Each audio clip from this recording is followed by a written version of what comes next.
بسم الله الرحمن الرحیم. شروع کوم د الله د نومه چې ډېر بخښونکی مهربان دی. په څنګ کې راسره زما خوږ ورور سنان جان ایمانروال صاحب ولاړ دی چې د څه تعریف محتاج نه دی. راغلي یو نن سنان جان له د ده نه څه خبرې ریکارډ کوو، څه شاعري ترې ریکارډ کوو او د سره د ژوند په اړه هم یو څو خبرې کوو. سنان جانې په خپل پروګرام کې درته هرکلی وایم او شاعرۍ ته هم څنګه راغلې؟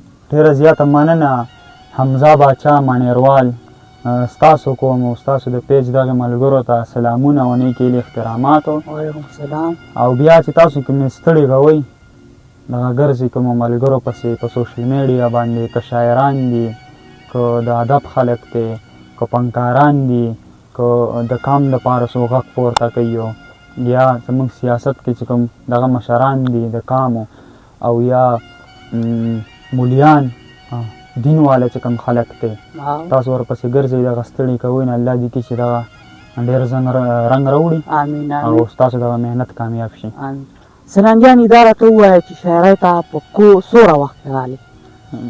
عمر هم څومره و چې شاعرۍ ته هم غاړه کېښوده؟ یاره د 2000 نه مې شاعري شروع کړې ده او دا د روسه پورې بس ماشاءالله ماشاءالله شعر لیکو. او زه خو چې اورم اکثر که نه نو والله یو هسې اګټي که نه والله په ما باندې ستا دا شعر څه ویښته غونته ودرېد. نو بس تا د هر چاته په خپل هر چاته د تا ته په بدخ که شعرونو کې زما په دې شعرونو کې څه ښکاري چې په تا باندې دا ویښته ودرېد. بلکل بلکل.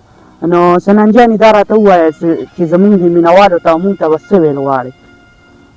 شاعرۍ کې به مونږ ته څه ویل غواړې؟ شاعرۍ کې به درته دغه غزل ووایم ارشاد چې ولې دې بدنام کړم چې درکړی مې ګلاب دی. ولې دې بدنام کړم چې درکړی مې ګلاب دی، او ښکلې یې منمه خو کردار دې ډېر خراب دی. او ته څومره بدرنګ ښکارې چې غاړې ته ټوپک لرې. او ته څومره بدرنګ ښکارې چې غاړې ته ټوپک لرې. زه څومره ښایسته یم را سره قلم کتاب دی. او کړم پکې د امن زمزمې دي اوده کام ته. او کړم پکې د امن زمزمې دي اوده کام ته. یو لاس کې ستار لرم او بل کې مې رباب دی. او ما خو درنه وړوکې غوندې سوال د محبت کوو. ما خو درنه وړوکې غوندې سوال د محبت کوو. تا راله راکړی په نفرت باندې جواب دی.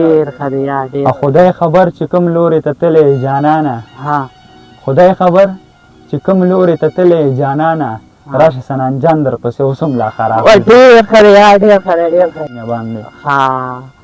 او مونږ ته د امن باره کې زه وایم چې یو څو شعرونه مو ووایه او زمونږ د ځوانانو ته هم یو میسج ورته ورپرېږدي. وایي منم فرهاد شوم خو د مینې ګیمتري کار نه کوي. منم فرهاد شوم خو د مینې ګیمتري کار نه کوي، چې د جانان په کاڼي زړه کې ولې لار نه کوي. او راځئ چې وباسو ته دې جابر د غاښو زهر. راځئ چې وباسو ته دې جابر د غاښو زهر. بیا تاسو ګورئ لکه ټک به د ښامار نه کوي. او دلته هر څوک لکه منصور په انالخک ولاړ دي. دلته هر څوک لکه منصور په انالخک ولاړ دي. دلته هېڅ څوک ستا د جابر نظام نه ډار نه کوي. او که مسلسل مو ته دې غرونې جوړی تشې کړلې، که مسلسل مو ته دې غرونې جوړی تشې کړلې، مرغۍ به لاړې شي او سیرې به چینار نه کوي.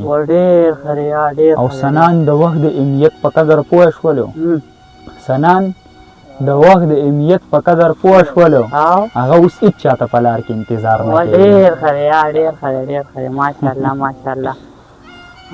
زه وایم که نه چې زمونږ د یم جنریشن ته دا اوسني چې کوم ځوانان دي، مونږ هم یو، خو لکه چې دا کوم ځوانان دي کم په کومه بده لار روان دي، په کومو نشو روان دي، زه وایم دې ته یو نصیحت وکړئ.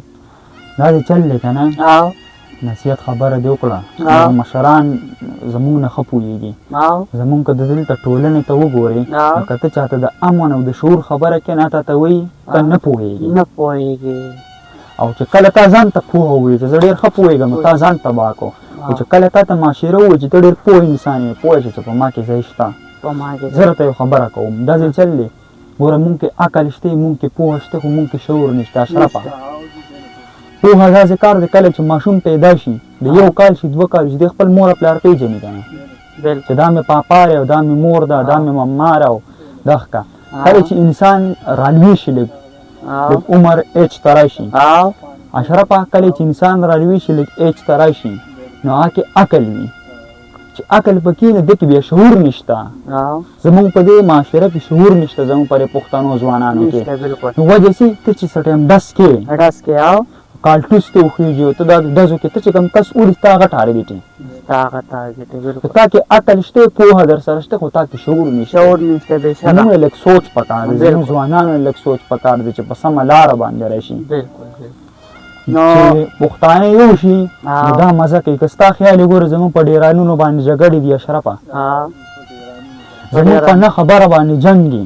بالکل زمونږ په معاشره کې چې د دوو کسانو جګړې درېمګړی کس راځي روانې به کوي بالکل اثر به ستا څه مسله نه بالکل یاره ته ولې کې ته خو دله د ورورولۍ کوشش وکړه که ته د روغې کوشش وکړه دا خو په تام فرض دي په مام فرض دي په بلم فرض دي بېشکه نو سنانجانې ډېره مهرباني ښه سنانجانې اوس راته په اخره کې یو دوه غزلې ووایه او شعرونه ووایه به بیا د نه اجازت اخلي وایي جانانه څومره د نخرو جنګ دی زما او ستا چې د کتو جنګ دی جانانه څومره د نخرو جنګ دی زما او ستا چې د کتو جنګ دی ما چې واده وکړه چې یې به زما اوس د غیرت او د پښتو جنګ ما چې واده وکړه چې یې به زما اوس د غیرت او د پښتو جنګ دی خپلې ګډا باندې ستومانه ده اوس خپلې ګډا باندې ستومانه ده اوس د هغې ډمې په پیسو جنګ دی